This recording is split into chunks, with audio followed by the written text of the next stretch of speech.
ഇന്ന്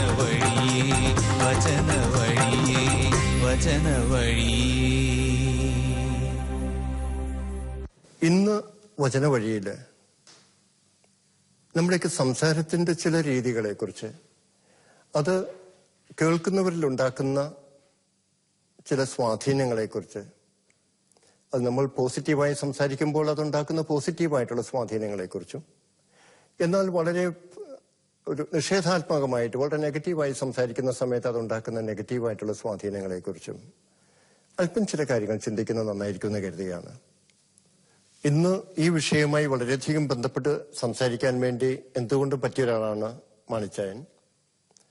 കരിസ്മാറ്റിക് നവീകരണ രംഗത്ത് 79 മുതൽ രംഗത്തുണ്ട്. ദൈവവചനം മറ്റുള്ളവരുമായിട്ട് സ്ഥിരം പങ്കുവച്ചുകൊണ്ടിരിക്കുന്നു. ഇപ്പോഴും സെബാസ്റ്റ്യൻ വർഷങ്ങളായി കരിസ്മാറ്റിക് നവീകരണ രംഗത്ത് സോണൽ കോർഡിനേറ്ററായി മറ്റു പല ശുശ്രൂഷകളിലും വളരെ സജീവമായ ഒരു സാന്നിധ്യം സെബാസ്റ്റ്യൻ്റെതുണ്ട്. അതിനു മുൻപ് ഒരു പൂർവ്വകാലം ഉണ്ടായിരുന്നു. CPMന്റെ ലോക്കൽ സെക്രട്ടറി ആയിട്ടും അതുപോലെ തന്നെ പായം പഞ്ചായത്തിന്റെ പ്രസിഡന്റായിട്ടും ഒക്കെ വളരെയേറെ വർഷങ്ങൾ ഒരു സേവന രംഗത്തുണ്ടായിരുന്നു. ജെയിംസ് വർഷങ്ങളായിട്ട് ജീസസ് യൂത്തിൽ വളരെ ആക്റ്റീവായിട്ട്, 3 വർഷങ്ങളായിട്ട് ജീസസ് യൂത്തിൽ വളരെ ആക്റ്റീവായ പ്രവർത്തന രംഗത്തുണ്ട്. ഇന്നും യൂത്തുമായും മുതിർന്നവരുമായിട്ട് ഒരുപോലെ ബന്ധപ്പെട്ട് പോകുന്നു. കുട്ടികളുടെ ശുശ്രൂഷകളിലും മറ്റുമൊക്കെ സജീവമായിട്ടുണ്ടായിരുന്നു. വാസ്തവത്തില് നമ്മളെല്ലാവരും തന്നെ കുറെ കാലങ്ങളായിട്ട് തന്നെ ഈ ദൈവത്തിന്റെ വചനം മറ്റുള്ളവരുമായി പങ്കുവയ്ക്കുന്നതിന് പല കിട്ടുന്ന അവസരങ്ങൾ ഒക്കെ ഉപയോഗപ്പെടുത്തി പോകുന്നുണ്ട്. പക്ഷെ ഇന്ന് ഇവിടെ ഒന്ന് ചിന്തിക്കേണ്ടുന്ന ഒരു വിഷയം, നിയമാവർത്തന പുസ്തകത്തിൽ പറയുന്നുണ്ട്, ഒരിക്കൽ നിങ്ങളുടെ മക്കൾ നിങ്ങളോട് ചോദിക്കും, എന്താ നമ്മൾ ഈ ചെയ്യുന്ന അനുഷ്ഠാനങ്ങളുടെയൊക്കെ അർത്ഥം എന്താണെന്ന്. 6-ാമത്തെ അധ്യായത്തില് 20-ാമത്തെ വാക്യം മുതൽ പറയുന്നുണ്ട്, നമ്മുടെ ദൈവമായ കർത്താവ് നിങ്ങളോട് കൽപ്പിച്ചിട്ടുള്ള പ്രമാണങ്ങളുടെയും ചട്ടങ്ങളുടെയും നിയമങ്ങളുടെയും അർത്ഥം എന്താണെന്ന് നിങ്ങളുടെ മക്കൾ ഭാവിയിൽ ചോദിക്കുമ്പോൾ നിങ്ങൾ പറയണം എന്നും പറഞ്ഞ് ബാക്കി കാര്യങ്ങൾ പറഞ്ഞു കൊടുക്കുക. അപ്പൊ ഇന്നും നമ്മുടെയൊക്കെ ജീവിതത്തിൽ നമ്മൾ ചിലപ്പോഴെങ്കിലും ഇങ്ങനെയൊക്കെയുള്ള ഏതെങ്കിലുമൊക്കെ ചില അനുഷ്ഠാനങ്ങളൊക്കെ നടക്കുമ്പോഴോ ഒരുപക്ഷെ ചില മക്കൾക്കോ കുടുംബത്തിലുള്ളവർക്കോ ഒക്കെ സ്വീകരിക്കാനും അംഗീകരിക്കാനായിട്ടൊക്കെ ബുദ്ധിമുട്ട് വരുന്ന ചില സാഹചര്യങ്ങളൊക്കെ വരുമ്പോൾ ഇപ്പൊ ഒരുപക്ഷെ നമ്മളിങ്ങനെ പ്രാർത്ഥനയുടെ വഴികളിലൂടെയൊക്കെ പോകുന്നു. എന്നിട്ടും എന്താ അച്ഛാ ഇങ്ങനെ ഇത്രയും ബുദ്ധിമുട്ടും കഷ്ടപ്പാടും ഒക്കെ എന്നൊക്കെ ചോദിക്കുകയാണെന്ന് കൂട്ട്. അച്ഛൻ ഇങ്ങനെ ദൈവവചനത്തെ കുറിച്ച് പറയുന്നു, ദൈവം എല്ലാം തരും എന്നൊക്കെ പറയുന്നു, പക്ഷെ എന്താ നമുക്ക് നമ്മുടെ ആവശ്യങ്ങളെല്ലാം എന്താ അങ്ങനെ തരുന്നതായിട്ട് കാണുന്നില്ലല്ലോ എന്നൊക്കെയുള്ള ചോദ്യങ്ങൾ എനിക്ക് തോന്നുന്നു എനിക്കുള്ളതുപോലെ തന്നെ നമുക്കെല്ലാവർക്കും ഉണ്ടാകും. മാത്രമല്ല എല്ലാ വീടുകളിലും എല്ലാവർക്കും ഉണ്ടാകും. അങ്ങനെ വരുന്ന സമയത്ത് നിയമാവർത്തന പുസ്തകത്തിൽ തന്നെ വീണ്ടും അവിടെ പറയുന്ന ഒരു കാര്യമുണ്ട്. അതിന്റെ ആരംഭത്തിലാണ് 4 മുതലുള്ള വാക്യങ്ങളിലാണ്, 6 മുതലുള്ള വാക്യങ്ങളിൽ, ഞാനിന്ന് കൽപ്പിക്കുന്ന ഈ വചനങ്ങൾ നിങ്ങളുടെ ഹൃദയത്തിലുണ്ടായിരിക്കണം, ജാഗരൂകതയോടെ അവ നിങ്ങളുടെ മക്കളെ പഠിപ്പിക്കണം. വീട്ടിലായിരിക്കുമ്പോഴും യാത്ര ചെയ്യുമ്പോഴും കിടക്കുമ്പോഴും എഴുന്നേൽക്കുമ്പോഴും എല്ലാം അവയെപ്പറ്റി സംസാരിക്കണം. അങ്ങനെ അങ്ങ് പോയിരുന്നു. ഇല്ല, ബാക്കിയെങ്കിലും ഇത് വായിക്കുന്നതല്ല. അവ കയ്യിലൊരു അടയാളമായി നെറ്റിത്തടത്തിൽ പട്ടമായി മണിയണം. അവ നിങ്ങളുടെ വീടിന്റെ കട്ടിള കാലുകളിലും പടിവാതിലുകളിലും എഴുതണം. വാസ്തവത്തിൽ ദൈവത്തിന്റെ ഈ വചനം ഇന്നിപ്പോ ഒത്തിരിയധികം സ്റ്റിക്കറുകളൊക്കെ ഉണ്ട്. ഈ സ്റ്റിക്കറുകൾ പോലെ പടിവാതിൽക്കലൊക്കെ എഴുതി വെക്കുക അല്ലെങ്കിൽ ഒട്ടിച്ചു വെക്കുക എന്നുള്ളതിനേക്കാളൊക്കെ അധികമായിട്ട് ഈ വചനത്തിന്റെ ചൈതന്യം നിറയുന്ന ഒരു ഇടമായിട്ട് നമ്മുടെ കുടുംബം മാറണമെന്നാണല്ലോ വചനം ആഗ്രഹിക്കുന്നത്, അല്ലെങ്കിൽ നമ്മൾ ഇന്ന് ആവശ്യപ്പെടുന്നത്. അതിനുവേണ്ടി ജാഗരൂകതയോടെ അവ മക്കളെ പഠിപ്പിക്കാൻ വേണ്ടി ആവശ്യപ്പെടുന്നു. ഇന്ന് ഇവിടെ നമ്മളൊന്ന് അറിയേണ്ട ഒരു കാര്യം, ഇതെത്രമാത്രം നമ്മൾ മറ്റുള്ളവരോടൊക്കെ വചനം പങ്കുവെക്കാറുണ്ട്, പക്ഷെ നമ്മുടെ ജീവിത സാഹചര്യങ്ങളിൽ എത്രമാത്രം ഈ ദൈവത്തിന്റെ വചനം നമ്മുടെ വീടുകളിലേക്ക് പങ്കുവെക്കപ്പെടുന്നുണ്ട്, അതിന്റെ ആവശ്യം നമുക്ക് അങ്ങനെ തോന്നാറുണ്ടോ, അങ്ങനെ പങ്കുവെക്കാറുണ്ടോ എന്നുള്ളൊരു കാര്യമാണ്. പരിശുദ്ധ അമ്മയുടെ ജീവിതത്തിലേക്ക് ഒന്ന് കടന്നു നോക്കുന്നതാണ്.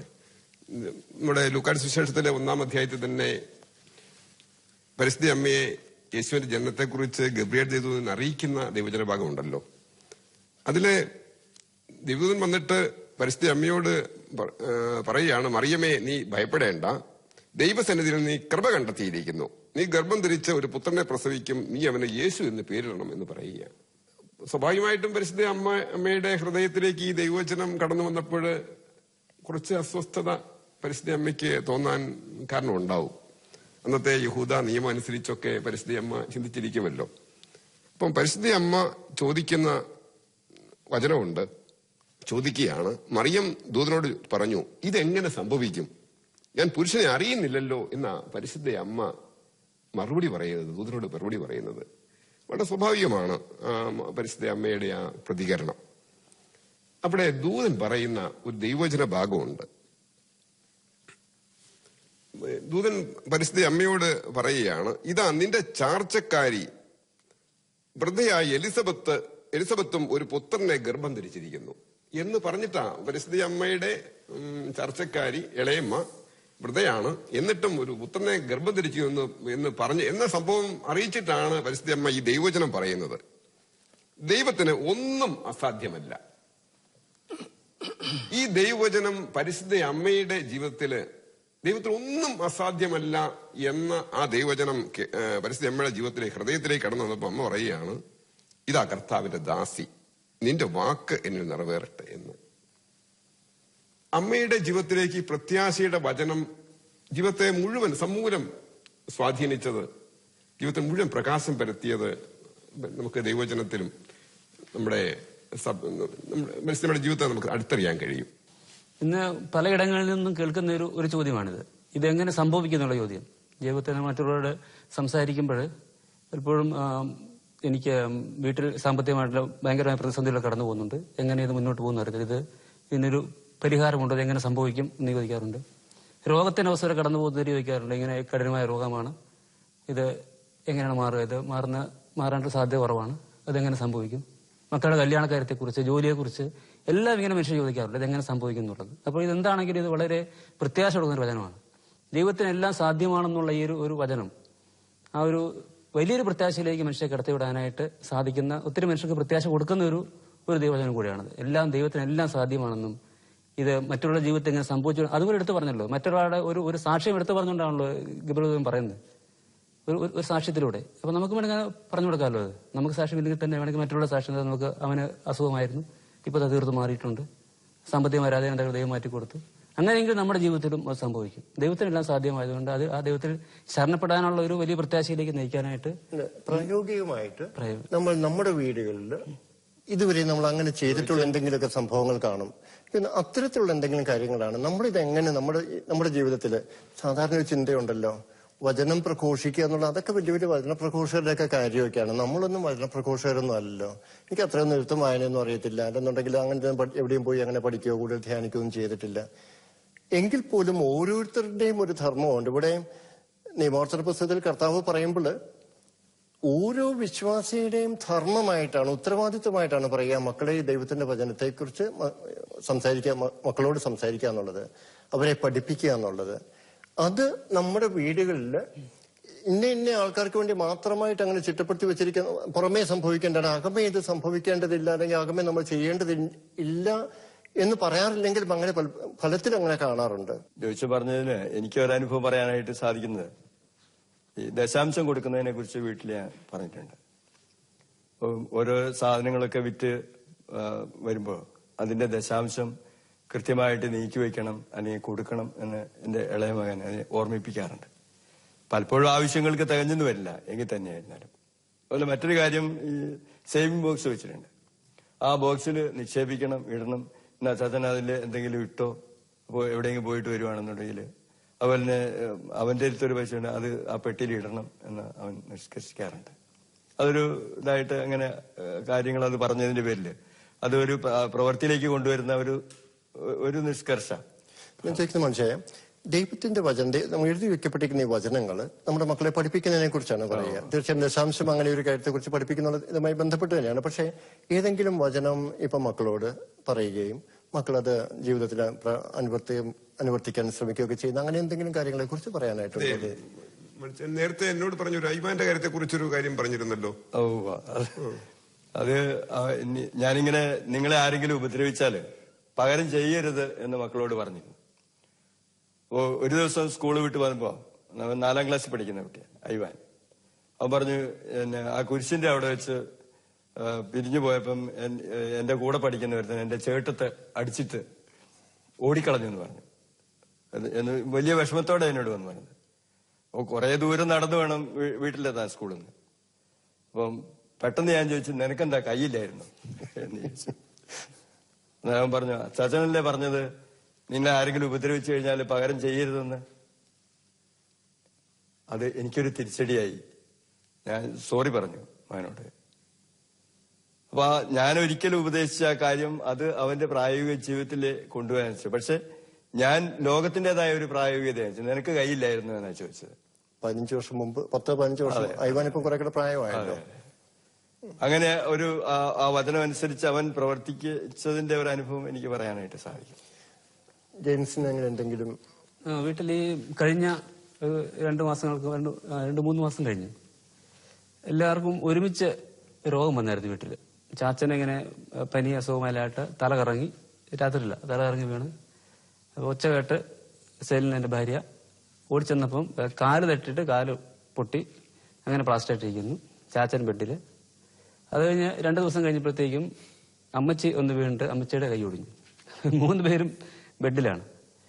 അപ്പൊ ഇതിനെക്കുറിച്ച് ഇങ്ങനെ സെല്ലിങ്ങനെ ചോദിച്ചാൽ എന്തുകൊണ്ടാണ് ഇങ്ങനെ സംഭവിക്കുന്നത്, ഇത് എന്തുകൊണ്ടാണ് ഇങ്ങനെ ജീവിതത്തിൽ വരുന്ന ഒരു വിഷമത്തോടുകൂടി ഇങ്ങനെ സംസാരിച്ചിരുന്നു. സെലിൻ ചോദിച്ചപ്പോൾ അന്ന് എനിക്ക് പറഞ്ഞു കൊടുക്കാൻ സാധിച്ചിരുന്നു, എന്താണെങ്കിലും ഇത് വെറുതെ അല്ല. എന്താണെങ്കിലും ഇതിലൂടെ ചില കാര്യങ്ങൾ ദൈവം സംസാരിക്കാൻ ആഗ്രഹിക്കുന്നുണ്ട്. അല്ലെങ്കിൽ നമ്മുടെ ജീവിതത്തിൽ ഇങ്ങനെ ഒന്ന് വെറുതെ നമ്മളെ വിഷമിപ്പിക്കണമെന്ന് ദൈവത്തിന് ആഗ്രഹമില്ലല്ലോ. അപ്പൊ അതെന്താണെന്നൊന്ന് മനസ്സിലാക്കാൻ വേണ്ടി ശ്രമിക്കുക എന്നുള്ളത്.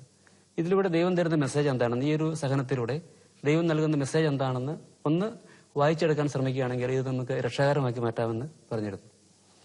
സെലിന് നന്നായിട്ട് ചെയ്തു അത്. ആ സമയങ്ങൾ ഏകദേശം 1.5 മാസത്തോളം സമയം ബെഡിലായിരുന്ന സമയത്ത് കുറെ നല്ല പുസ്തകങ്ങളിലൂടെ കടന്നു പോകാൻ സാധിച്ചു.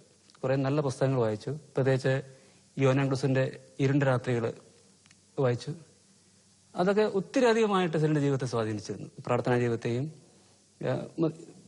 മൊത്തത്തിൽ ജീവിതത്തിൽ ഒരു അടുക്കും ചെട്ടും വരാനായിട്ടും പ്രാർത്ഥനയെക്കുറിച്ചുള്ള പുതുചിന്തകൾ വരാനായിട്ടും എല്ലാം ഉള്ള നല്ല സമയങ്ങളാക്കിയിട്ട് അതിനെ മാറ്റിയെടുക്കാൻ സാധിച്ചു. മൊത്തത്തിൽ ഞങ്ങളുടെ കുടുംബത്തിന് ഇതൊരു അനുഗ്രഹത്തിന്റെ സമയങ്ങളാണെന്ന് ഇപ്പോൾ ഉറപ്പിച്ചു പറയാൻ സാധിക്കുന്ന ഒരു ഘട്ടത്തിലേക്ക് ദൈവം ആ സമയങ്ങളെ ക്രമീകരിച്ചു തന്നത്. ഇതിന്റെ നേരെ തിരിച്ചൊരു വശം കൂടിയുണ്ട്. നമ്മള് ഏത് സാഹചര്യം വന്നാലും, നേരത്തെ നമ്മൾ പറഞ്ഞല്ലോ, സാമ്പത്തികമായി ബുദ്ധിമുട്ട് വരുന്നു, നാളെ വലിയൊരു ആവശ്യം മുന്നിൽ വന്നേക്ക് എന്താ ചെയ്യേണ്ടതെന്നൊരു നിവൃത്തിയില്ല. മക്കളും ഭാര്യയും എല്ലാവരും കുടുംബാംഗങ്ങളും എല്ലാം കൂടി ചോദിക്കുക, എന്താ ചെയ്യുക, നാളത്തേക്ക് നമ്മളിത് എങ്ങനെ കാണും? എനിക്കറിയാം, ഞാൻ അങ്ങനെയുള്ള സമയങ്ങളിൽ ഞാൻ അവരോട് പറഞ്ഞു കൊടുക്കാറുണ്ട്. പണ്ട് ഇതുപോലെ ഒരു അപ്പന്റെ അടുക്കല് മോൻ ചോദിച്ചു, അപ്പാ നമ്മൾ എന്താ ചെയ്യുക, ബലിക്കുള്ള മൃഗം എവിടെയാ? അബ്രാഹത്തിന്റെ അടുക്കൽ ഇസഹാക്ക്. അബ്രാഹം പറഞ്ഞു, മോനെ ദൈവം തരും. അബ്രാഹത്തെ സംബന്ധിച്ചിടത്തോളം ദൈവം തരുന്നുള്ളത് ആ ഒരു ആടിനെ പകരമായിട്ട് കിട്ടും എന്നുള്ളത് മാത്രമായിരുന്നില്ല അബ്രാഹത്തിന്റെ അനുഭവം. അതല്ല അന്നേരം ഉണ്ടാകാൻ വേണ്ടി പോകുന്ന അനുഭവം മാത്രമല്ല, പിന്നീട് ജീവിതത്തിലുടനീളം അബ്രാഹത്തെ സംബന്ധിച്ചിടത്തോളം ദൈവം തരും എന്നുള്ളത്, അത് ഇസ്ഹാക്കിനും യാക്കോബിനും ജോസഫിനും പിൻതലമുറകൾക്കെല്ലാം തന്നെ അതൊരു മുദ്രാവാക്യം പോലെയായിരുന്നു. അത് ദൈവം തരും എന്നുള്ളത്. എനിക്ക് തോന്നുന്നു, ഞാനത് വീട്ടിൽ അങ്ങനെ ഒരു സാഹചര്യം വരുന്ന സമയത്ത് ഞാൻ ഇക്കാര്യം തന്നെ ഞാൻ പറയും, പണ്ട് അബ്രാഹം ഇസ്ഹാക്കിനോട് പറഞ്ഞു കൊടുത്തത് തന്നെ മക്കളെ നമുക്കുള്ളത്, ദൈവം തരും.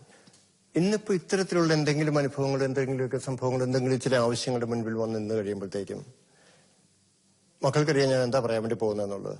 ദൈവം തരും എന്നുള്ളതാ. അത് അവരുടെ മനസ്സിലും അത് ഏതാണ്ട് ഒന്ന് പതിയുന്നുണ്ട്. ഇതൊക്കെ പതിയാനായിട്ട് ഏറ്റവും നല്ല സമയം എനിക്ക് തോന്നുന്നു ദൈവത്തിന്റെ ഇങ്ങനെയുള്ള ചില വചനങ്ങളൊക്കെ പ്രത്യാശ നൽകുന്ന, നമ്മളെ ഒന്ന് ശക്തിപ്പെടുത്തുകയും ബലപ്പെടുത്തുകയും ഒക്കെ ചെയ്യുന്ന വചനങ്ങൾ ഏറ്റവും അധികം നമ്മൾ പതിയാനായിട്ട് ഏറ്റവും നല്ല സാഹചര്യങ്ങൾ ഏതാണെന്ന് ചോദിച്ചാൽ, നമ്മൾ കുറെ ഉരുക്കത്തിലൂടെയൊക്കെ വിടുന്ന ചില സമയങ്ങൾ, കുറെ ക്ലേശങ്ങളിലൂടെ കടന്നു പോകുന്ന സമയങ്ങൾ, അവിടെ നമ്മൾ ഉരുകി നമ്മൾ പ്രാർത്ഥിക്കുകയല്ലേ. ആ സമയങ്ങളൊക്കെ ആ ഉരുകിയിരിക്കുന്ന അവസ്ഥയിൽ നമ്മൾ ഈ ദൈവത്തിന്റെ വചനം കേൾക്കുമ്പോഴത്തേക്കും അത് മനസ്സിൽ നന്നായിട്ട് അത് പതിയും. അത് ഞാൻ ഓർക്കുന്നു, വീട്ടില് ഇപ്പൊ ജെയിംസ് പറഞ്ഞ ചില ദുരന്തങ്ങൾ ഒരുമിച്ച് വന്നതിന്റെ സംഭവങ്ങളുണ്ടായിരുന്നു. കൃഷിയിൽ കണ്ടമാനം ഉള്ള നഷ്ടങ്ങൾ വന്നു. കന്നുകാലിക്കൂട്ടില് പ്രസവിച്ച് നിൽക്കുന്ന ഒരു പശു പ്രസവിച്ച് കഴിഞ്ഞ ഒരാഴ്ച ആവുന്നേ ഉള്ളൂ, അത് വീണ് 2 കാലും അങ്ങ് ഒടിഞ്ഞ് അങ്ങോട്ടും ഇങ്ങോട്ടൊക്കെ ആയി. 2 ആഴ്ച കൊണ്ട് അതിന് പല വിധത്തിൽ റെസ്റ്റ് എടുക്കാൻ വേണ്ടി നോക്കി പറ്റിയില്ല. ഒരു 15 ദിവസം തികയുന്നതിന് മുൻപ് വീണ്ടും കറക്കുന്ന മറ്റൊരു പശു കൂടി ഇതുപോലെ തന്നെ വീണ് അവശതയിലായി. ഒരു പശു ചത്തു, മറ്റേതിങ്ങനെ കിടപ്പിലായി. അതിനെ പിന്നെ രക്ഷിച്ചെടുത്തു. ഒത്തിരി ആൾക്കാർ പറഞ്ഞു, എന്തോ പ്രശ്നമുണ്ട് ചോദിച്ചാൽ ആരെങ്കിലും വിളിച്ചൊന്ന് ബന്ധിപ്പിക്കുകയോ ഒരു ബന്ധപ്പെട്ട പ്രാർത്ഥന നടത്തുകയോ എന്തെങ്കിലും ചെയ്യണോ എന്നൊക്കെ പറഞ്ഞു. അപ്പൊ ഒരു ചേച്ചി എന്നോട്, ഭാര്യയുടെ ചേച്ചി എന്നോട് പറഞ്ഞു, ചോദിച്ചാ ഹബക്കുക്ക് പ്രവാചകൻ പറയുന്ന പോലെ ആലയിൽ പശുക്കൾ ഇല്ലാതായാലും അത്തിവൃക്ഷം പൂക്കുന്നില്ലെങ്കിലും മുന്തിരി കായ്ക്കുന്നില്ല അങ്ങനെയൊക്കെ പറഞ്ഞ ആ വചനഭാഗം മുഴുവനൊന്നും ഓർമ്മയിൽ നിന്നും അറിയത്തൊന്നുമില്ല. എങ്കിലും അതിനകത്ത് ഈ ആലയിലെ കാര്യങ്ങളൊക്കെ അറിയാമായിരുന്നു. അതൊക്കെ എന്നോട് പറഞ്ഞു തന്നു. അതെന്റെ മനസ്സിൽ നന്നായി പതിഞ്ഞു. കാരണം അത് പതിയാൻ ഏറ്റവും പറ്റിയ സമയമായിരുന്നു. ഞാനത് വീട്ടിൽ എല്ലാവരോടും പറഞ്ഞു. ആ വചനഭാഗം തന്നെ വളരെ നല്ലതാണ്. അത്തിവൃക്ഷം പൂക്കുന്നില്ലെങ്കിലും മുന്തിരിയിൽ ഫലങ്ങളില്ലെങ്കിലും ഒലിവ് മരത്തിൽ കായ്കളില്ലാതായാലും വയലുകളിൽ ധാന്യം വിളയുന്നില്ലെങ്കിലും ആട്ടിൻകൂട്ടം ആലയിൽ അറ്റുപോയാലും കന്നുകാലികൾ തൊഴുത്തിലില്ലാതായാലും വീട്ടിലെ തൊഴുത്തിലെ കന്നാലി ഏതാണ്ട് തീർന്നു. പിന്നെ 1-2 കിടാക്കളെ നിൽക്കുന്നുള്ളൂ. ഞാൻ കർത്താവിൽ ആനന്ദിക്കും. എന്റെ രക്ഷകനായ ദൈവത്തിൽ ഞാൻ സന്തോഷിക്കും. കർത്താവായ ദൈവമാണ് എന്റെ ബലം. ഇത് ഏറ്റവും നന്നായിട്ട് ഒന്ന് ഏറ്റുപാടാൻ ഏറ്റുപറയാൻ ഉള്ളൊരു ഏറ്റവും പക്വമായ ഒരു അവസരം അത് തന്നെയാണെന്ന് എനിക്ക് തോന്നി. എനിക്ക് തോന്നുകയാണ് ഇതിന് നേരെ തിരിച്ച് നമ്മളത് അവിടെ ചെയ്യുകയാണെന്നുണ്ടെങ്കിലോ എന്നതാണാവോ എന്തൊക്കെയോ ചില പ്രശ്നങ്ങളൊക്കെ ഉണ്ട്, നമുക്ക് പ്രാർത്ഥിക്കാം എന്ന് പറഞ്ഞ് ആ രീതിയിൽ അങ്ങ് പോവുകയാണെങ്കിലോ ഒരു നെഗറ്റീവായിട്ടുള്ള ഒരു സ്വാധീനമായിരിക്കും ഉണ്ടാക്കുക. ദൈവത്തിൽ പോലും നമ്മൾ നെഗറ്റീവായിട്ട് കാര്യങ്ങൾ ചിന്തിക്കുന്നതും പറയുന്നതും ഇഷ്ടമില്ലെന്ന് തോന്നുക. അബ്രാഹത്തോട് നിനക്കൊരു കുഞ്ഞുണ്ടാകുമെന്ന് പറഞ്ഞപ്പോൾ അബ്രാഹം തന്നെ പറഞ്ഞു, വേണ്ട കേട്ടോ ദൈവമേ, ഇനി ഇസ്മായിൽ ഉണ്ടല്ലോ, അത് മതിയായിരിക്കും എന്നുള്ള നിലയിലേക്ക് അബ്രാഹം ഒന്ന് എളിമപ്പെടുന്നുണ്ട്. ഇല്ല, വീണ്ടും ഉറപ്പിച്ച് പറഞ്ഞു കഴിയുമ്പോൾ സാറ കഥകിന് പുറകിൽ നിന്ന് ചിരിക്കുന്നത് ദൈവം കണ്ടു. എന്നിട്ട് ചോദിക്കുക, എന്താ സാറാ നീ ചിരിച്ചത് എന്ന് പറയാൻ ദൈവത്തിന് ആ ചിരി ഇഷ്ടമായില്ല. അതൊരു ഒരു ഒരു നടക്കാൻ പോകുന്നില്ലാത്തൊരു കാര്യം എന്നുള്ള നിലയിൽ വാസ്തവത്തിൽ അങ്ങനെയുള്ള ഒരു ചിരിയിൽ ചില കാര്യങ്ങൾ പ്രത്യാശ നൽകുന്ന ചില കാര്യങ്ങൾ പറയുമ്പോൾ നമ്മൾ പറയില്ലേ അതൊരു ഊത്താണല്ലോ എന്നൊക്കെ പറയുന്ന പോലെ നടക്കാൻ പോകാത്തൊരു കാര്യം എന്നുള്ള നിലയിലൊക്കെ ആ വിധത്തിലുള്ള സംസാരങ്ങൾ ഒരു വിധത്തിലും നമ്മുടെ ഭവനങ്ങളിൽ ഉണ്ടാകാനായിട്ട് ഇടവരരുത്. അങ്ങനെയുള്ള സമയങ്ങളിലൊക്കെയാണ് നമ്മുടെ ഓരോരുത്തരുടെ ഉത്തരവാദിത്വവും. അതിന് ഒരു വചനപ്രഘോഷകനൊന്നും ആകേണ്ട ആവശ്യമില്ല. ഓരോ അപ്പന്റെയും ഓരോ അമ്മയുടെയും ദൈവത്തിന്റെ വചനം വായിക്കുകയും അത് ജീവിതത്തിൽ പ്രാവർത്തികമാക്കാൻ ശ്രമിക്കുകയും ചെയ്യുന്ന ഓരോരുത്തരുടെയും ഉത്തരവാദിത്വമാണ്. ഇല്ല, ദൈവം തരും, നമ്മൾ ഭയപ്പെടേണ്ടതില്ല, ദൈവം നമ്മുടെ കൂടെയുണ്ട്. എനിക്ക് തോന്നുന്നു ഭവനങ്ങളിൽ മാത്രമല്ല നമ്മൾ വ്യക്തി ജീവിതത്തിലും സമൂഹത്തിലും നമുക്ക് ആ പ്രത്യാശ നൽകുന്നവരായിരിക്കണം. കാരണം നമ്മുടെ ദൈവം പ്രത്യാശയുടെ ദൈവമാണ്, ഒരിക്കലും നമ്മളെ നിരാശപ്പെടുത്തുന്നവനല്ല. അപ്പൊ നമുക്ക് ഏതൊരു കാര്യവും ഈ പ്രത്യാശയിലൂടെ നയിക്കാനായിട്ട് സാധിക്കണം, ഉറപ്പിച്ചു തന്നെ പറയാനായിട്ട് സാധിക്കും. ദൈവനാമത്തിൽ പറയാൻ കഴിയണം. അങ്ങനെയെങ്കിൽ ഒത്തിരിയേറെ ദുരന്തങ്ങൾ ഈ ലോകത്തിൽ അല്ലെങ്കിൽ ചുറ്റുപാടുകളിൽ നിന്ന് ഒഴിവാക്കാനായിട്ട് സാധിക്കും. പലരുടെയും നിരാശ നിറഞ്ഞ കമന്റുകൾ പലരുടെ ജീവിതം അവസാനിപ്പിക്കുന്നതിന് തകർന്നു പോകുന്നതിനൊക്കെ കാരണമായിട്ടുണ്ട്. ഒരിക്കലും നമ്മുടെ അധരങ്ങളിൽ നിന്ന് അങ്ങനെയുള്ള ഒരു വാക്കുകൾ ഇതായിരിക്കാൻ വേണ്ടി നമുക്ക് ശ്രദ്ധിക്കാം. പറയാം, നമ്മുടെ സമയം ഇവിടെ തീരുമ്പോൾ ദൈവത്തിന്റെ വചനം പങ്കുവെക്കാനായിട്ട് അതിന് പ്രത്യേക ഇടങ്ങളോ സ്ഥലങ്ങളോ ഒന്നും ഇല്ല എന്ന് നമ്മൾ ഓർമ്മിക്കേണ്ടതുണ്ട്. ഞാൻ ആയിരിക്കുന്ന എവിടെയോ അവിടെ ഇത് പങ്കുവെക്കപ്പെടേണ്ടതായിട്ടുണ്ട്. നിയമാവർത്തന പുസ്തകത്തിൽ ആവശ്യപ്പെട്ടിരിക്കുന്നത് പോലെ, ദൈവം ആവശ്യപ്പെട്ടിരിക്കുന്നത് പോലെ മക്കളെ ജാഗരൂകതയോടെ ദൈവത്തിന്റെ വചനം പഠിപ്പിക്കാനായിട്ട്, സാഹചര്യങ്ങൾ അനുകൂലമാണെങ്കിലും പ്രതികൂലമാണെന്നുണ്ടെങ്കിലും ആ ദൈവത്തിന്റെ വചനത്തിൽ രൂപപ്പെടുത്തിയെടുക്കുന്നതിന് നമ്മൾ ഓരോരുത്തരും ശ്രദ്ധിക്കേണ്ടതായിട്ടുണ്ട് എന്ന് വചനഭാഗം നമ്മളെ ഓർമ്മിപ്പിക്കുന്നു. നമ്മുടെയൊക്കെ ജീവിതത്തിൽ ദൈവവചനത്തിന്റെ ശക്തിയും സ്വാധീനവും നിറയട്ടെ. ഊർജ്ജസ്വലമാണ് ദൈവത്തിന്റെ വചനമെന്നാണല്ലോ പറയുക. നമ്മുടെ ജീവിതത്തെ ഊർജ്ജസ്വലമാക്കുവാൻ, സജീവമാക്കി തീർക്കുവാൻ, പ്രത്യേകിച്ച് നമ്മുടെ ഭവനങ്ങളെ ഈ ദൈവത്തിന്റെ വചനം ഇടയാകട്ടെ എന്ന് പ്രാർത്ഥിച്ചുകൊണ്ട് സ്തുതിക്കുവാൻ എനിക്കൊരു കാരണമുണ്ട്, കർത്താവേ. എന്റെ അത്തിമരത്തിൽ അത്തിപ്പഴങ്ങൾ ഇല്ലെങ്കിലും ഇലകൾ വാടിക്കൊഴിഞ്ഞാലും നീ തേടി വരുമ്പോൾ ദൈവമേ ഒരു രഹസ്യമായ സ്തുതിയുടെ അത്തിപ്പഴം, അങ്ങേ സ്തുതിക്കുന്ന കൃപയുടെ ഒരു അത്തിപ്പഴം ഞാൻ എന്റെ ജീവിതത്തിൽ സൂക്ഷിക്കും. അങ്ങനെ സംഭവിക്കട്ടെ, നമ്മുടെ എല്ലാ ജീവിതത്തിലും അത് സംഭവിക്കട്ടെ. അത്തിമരങ്ങൾ പൂക്കുന്നില്ലേലും മുന്തിരിച്ചെടികൾ കായ്ക്കുന്നില്ലേലും ആട്ടിൻ തൊഴുത്തിൽ ആടുകളാറ്റുപോയാലും ഞാൻ നാഥനെ വാഴ്ത്തിപ്പാടിയിടും. ആട്ടിൻ തൊഴുത്തിൽ ആടുകളാറ്റുപോയാലും ഞാൻ നാഥനെ വാഴ്ത്തിപ്പാടിയിടും.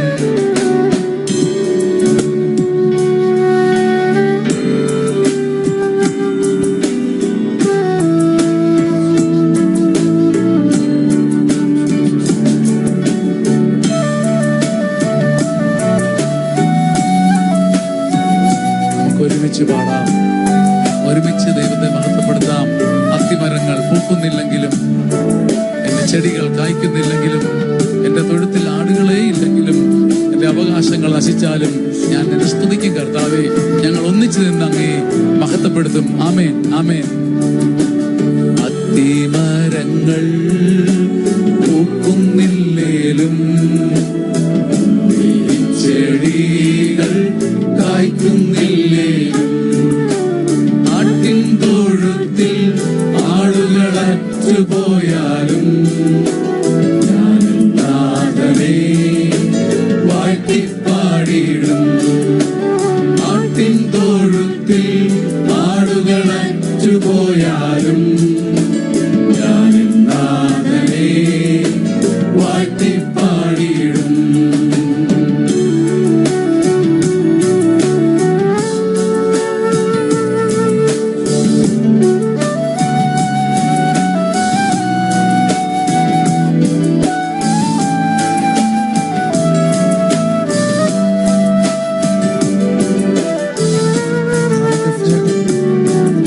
വലുതാണെന്ന് തിരിച്ചറിയുന്ന ഈ സമയങ്ങളിൽ ഒരുമിച്ച് നമുക്ക് കർത്താവിനെ ആരാധിക്കാം. മഹത്വത്തിന്റെ സിംഹാസനത്തിലിരിക്കുന്ന കർത്താവിനെ പൂർണ്ണ മനസ്സോടെ, പൂർണ്ണാത്മാവോടെ, പൂർണ്ണ ശക്തിയോടെ ഒരുമിച്ച് ആരാധിക്കാം പ്രിയരെ.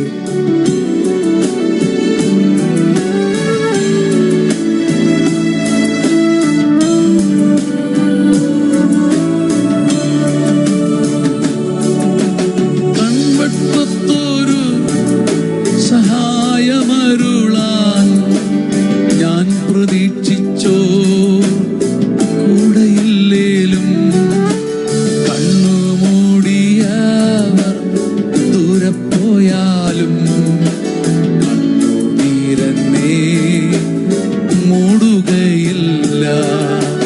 അത്തിമരങ്ങൾ പൂക്കുന്നില്ലേലും, ചെടികൾ കായ്ക്കുന്നില്ലേലും, ആട്ടിൻ തൊഴുത്തിൽ ആടുകൾ അറ്റുപോയാലും, ഞാൻ നാഥനെ വാഴ്ത്തിപ്പാടിയിടും. ആട്ടിൻ തൊഴുത്തിൽ ആടുകൾ അറ്റുപോയാലും, ഞാൻ നാഥനെ വാഴ്ത്തിപ്പാടിയിടും.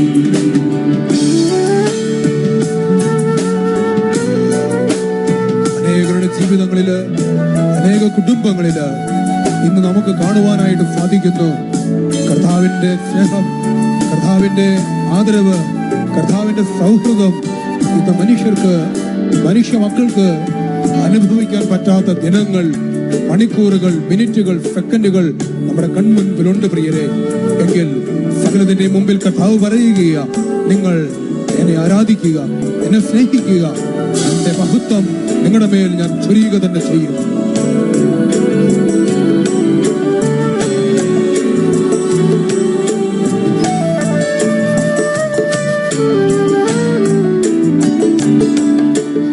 എന്റെ ഭക്ഷണം വെറും ചാരമായാലും, ചാരി നിന്നവർ വിട്ടു ദൂരെ പോയാലും, എൻ കിടക്കയിൽ കണ്ണീരറ്റു വീണാലും, എന്റെ നാവുകൾ ദൈവസ്തോത്രം പാടിയിടും.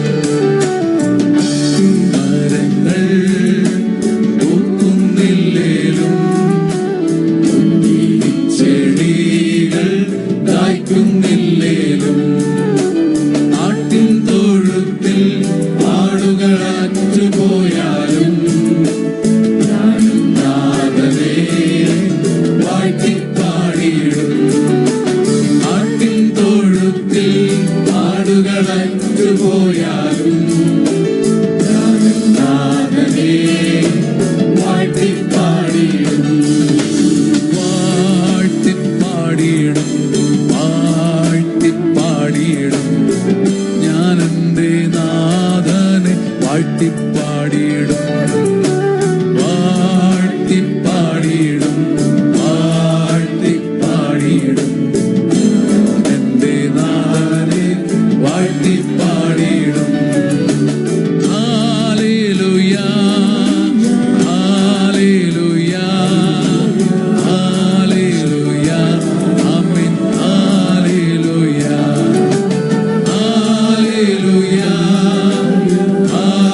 മരിച്ചവരെ ഓർത്ത് ഞങ്ങൾ പ്രാർത്ഥിക്കുന്നു.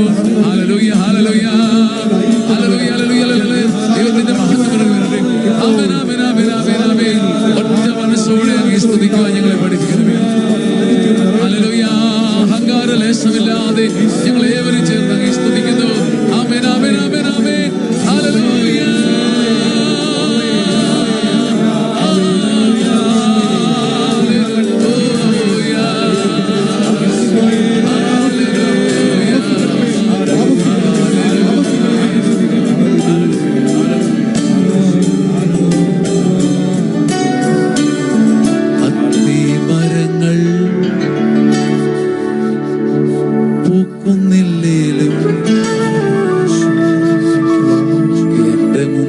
ചെടികൾ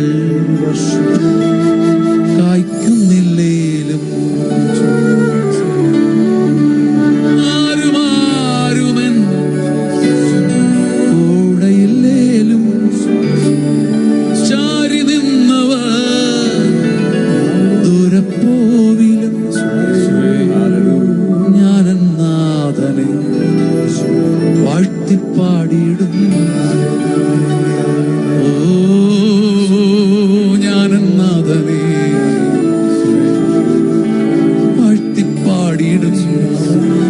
ഒരാഴ്ച മുഴുവൻ നമ്മളെ തളർത്തിയ കണ്ണുനീരും ഭാരവും കെട്ടും കൂട്ടും നമ്മുടെ ശത്രുനിരയും ബന്ധനങ്ങളെയും മുഴുവൻ നമുക്കിപ്പോൾ ഒരുമിച്ച് കർത്താവിന് കൊടുക്കാം. പുകയുന്ന ധൂപം പോലെ നമ്മുടെ ഹൃദയം പുകഞ്ഞൊരുക്കട്ടെ. പൂർവ്വപിതാക്കന്മാരെ, അബ്രഹാം, ഇസ്ഹാക്ക്, യാക്കോബ്, പൂർവ്വപിതാക്കന്മാരെ, സകല വിശുദ്ധരെ, നിബിയന്മാരെ, എവൻഗേലിസ്തന്മാരെ, സർവ്വ കെരൂബുകളുമേ, പ്രകാശിതരായ ദൂതന്മാരെ, ഞങ്ങളോടൊപ്പം ദൈവത്തെ സ്തുതിക്കണമേ. ഹല്ലേലൂയ, ഹല്ലേലൂയ, ഹല്ലേലൂയ, ഹല്ലേലൂയ, ഹല്ലേലൂയ, ഹല്ലേലൂയ, ഹല്ലേലൂയ. ദൈവമേ നന്ദി. പരിശുദ്ധൻ, പരിശുദ്ധൻ, പരിശുദ്ധൻ, പരിശുദ്ധൻ, പരിശുദ്ധൻ.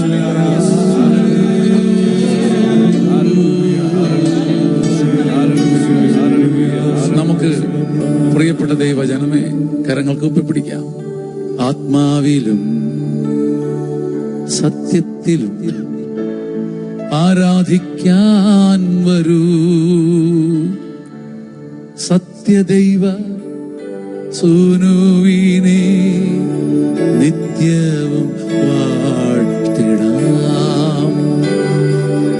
ആത്മാവിൽ ഒരു ഒന്നിപ്പ്, ഒരു ഹൃദയ ഐക്യം നമുക്കുണ്ടാകണം. ഇപ്പോൾ ഈ ശുശ്രൂഷ ഞങ്ങൾ ലോകം മുഴുവനും വേണ്ടി ചെയ്യുമ്പം ചെടിയും പൂവും കായും മലരും പുഴയും സകലരും ഒന്നു ചേരുകയാണ്.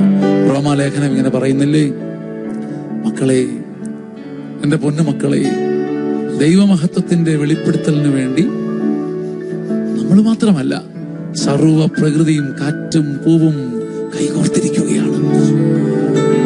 അലറുന്ന തിരമാലയും മലവെള്ളപ്പാച്ചിലുമെല്ലാം ദൈവം ഒന്ന് തൊട്ടിരുന്നെങ്കിൽ, ദൈവം ഒന്ന് കണ്ടിരുന്നെങ്കിൽ എന്ന് കൊതിക്കുകയാണ്. കാറ്റേ, കടലേ വാ, സർവ പുഴകളും വാ, ആത്മാവിലും സത്യത്തിലും. അതുകൊണ്ടാണ് സ്തുതിക്കുന്ന മനുഷ്യന് കപടതയില്ലാത്തത്. ഹൃദയത്തോട് ഒട്ടി നിൽക്കും, പറ്റി നിൽക്കും, ചേർന്ന് നിൽക്കും, ഒന്നിച്ചു നിൽക്കും. ഒരു രഞ്ജിപ്പ്, ഒരു ഭാഷ, ഒരു മഹത്വം. വിശ്വസിക്കുന്നവർക്ക് ഒരു വിശ്വാസം ഉണ്ടാകുന്നത് അങ്ങനെയാണ്. വിശ്വസിക്കുന്നവരുടെ ഭാഷ അങ്ങനെയാകുന്നത് അതുകൊണ്ടാണ്. സ്വർഗത്തിൽ അതുകൊണ്ടാണ് ഒരു ഭാഷ മാത്രമുള്ളത്. സ്വർഗത്തിൽ ഒരു ഭാഷ മാത്രമുള്ളത്. എല്ലാവരുടെയും ലക്ഷ്യം ആത്മാവിലും സത്യത്തിലും ദൈവത്തെ ആരാധിക്കുകയാണ്. നമുക്ക് വലതുകരം ഉയർത്തിപ്പിടിക്കാം. ആത്മാവിലും സത്യത്തിലും ആരാധിക്കാൻ വരൂ, സത്യദൈവ സൂനുവിനെ നിത്യവും വാഴ്ത്തിടാം. ആത്മാവിലും സത്യത്തിലും ആരാധിക്കാൻ വരൂ, സത്യദൈവ സൂനുവിനെ നിത്യവും വാഴ്ത്തിടാം. പാടാം. ആത്മാവിലും സത്യത്തിലും ആരാധിക്കാൻ വരൂ, സത്യദൈവ സൂനുവിനെ നിത്യവും വാഴ്ത്തിടാം. സത്യദൈവ സൂനുവിനെ നിത്യവും വാഴ്ത്തിടാം.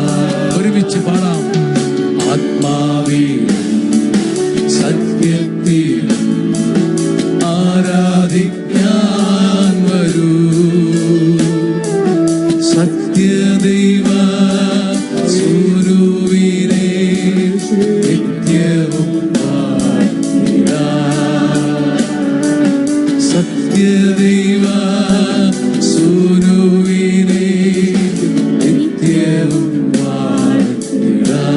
നമ്മുടെ ഉള്ളിൽ വരുന്ന ഭാഷ സ്തുതിപ്പാക്കാം. ചിലപ്പോൾ ചെറിയ കൊഞ്ചുന്ന വർത്തമാനായിരിക്കാം. നാം സ്നേഹിക്കുന്നവരോട് നമ്മൾ വ്യാകരണ പുസ്തകം പഠിച്ചിട്ടാണോ സംസാരിക്കുന്നത്? നമ്മൾ വളരെ സ്നേഹിക്കുന്ന ഒരാളെ പോയി കെട്ടിപ്പിടിക്കുന്നത് അതെങ്ങനെ വേണം, ഏത് സ്റ്റെപ്പ് വെക്കണമെന്ന് ആലോചിച്ചിട്ടാണോ? സ്വർഗത്തിന്റെ ഭാഷ സ്നേഹം, അതിന്റെ കവചമോ സ്തുതിപ്പ്. സ്തുതിക്കുന്ന മനുഷ്യൻ സ്നേഹിക്കും, സ്നേഹിക്കുന്ന മനുഷ്യൻ സ്തുതിക്കും. മനസ്സിലുള്ളവരെ നമുക്ക് കർത്താവിനെ സ്തുതിക്കാം. അതിന് രോഗം മറക്കണം, അതിന്റെ ഭാരം മറക്കണം. എന്റെ കാലിലെ കെട്ടും കൂട്ടും പാണ്ഡവും ബന്ധനവും എന്നെ തകർത്തവരുടെ പേരുകളും അതോർത്തിരിക്കരുത്. മനസ്സ് മുഴുവൻ കർത്താവിന് കൊടുക്കണം. എന്നെ വ്യസനിപ്പിച്ചവര്, ദുഃഖിപ്പിച്ചവര്, എന്റെ ചങ്കിൽ കുത്തിയവര്, ഇതൊന്നും ഓർത്തിരിക്കാൻ പാടില്ല. ഒറ്റ മനസ്സ്, ഒരു മുഖം, ഒരു ചിന്ത. എന്റെ ദൈവം തന്റെ മഹത്വത്തിന്റെ സമ്പൂർണതയിൽ നിന്നും എനിക്ക് ആവശ്യമുള്ളതൊക്കെ തരും. ഞങ്ങളെ അവിടെ നെടിയിപ്പിച്ചു നിർത്തും, താങ്ങി നിർത്തും. എന്റെ മുട്ടു പതറുമ്പോൾ അവിടുന്ന് എനിക്ക് ചെങ്കോല് നൽകും. എന്റെ വഴി നീ കൈ പിടിക്ക്. നീ എന്തിനാണ് മകനെ ഉടന്തി നടക്കുന്നത്? എന്റെ ചെങ്കോൽ നിന്റെ കൈക്ക് ഒന്ന് വടി. ചെങ്കോല് നമുക്ക് തരുന്ന ഒരു ദൈവം, തന്റെ കിരീടം നമുക്ക് തരുന്ന ഒരു ദൈവം, അവനെ നമുക്ക് സ്തുതിക്കാം. ഹല്ലേലൂയ, ഹല്ലേലൂയ, ഹല്ലേലൂയ, ഹല്ലേലൂയ.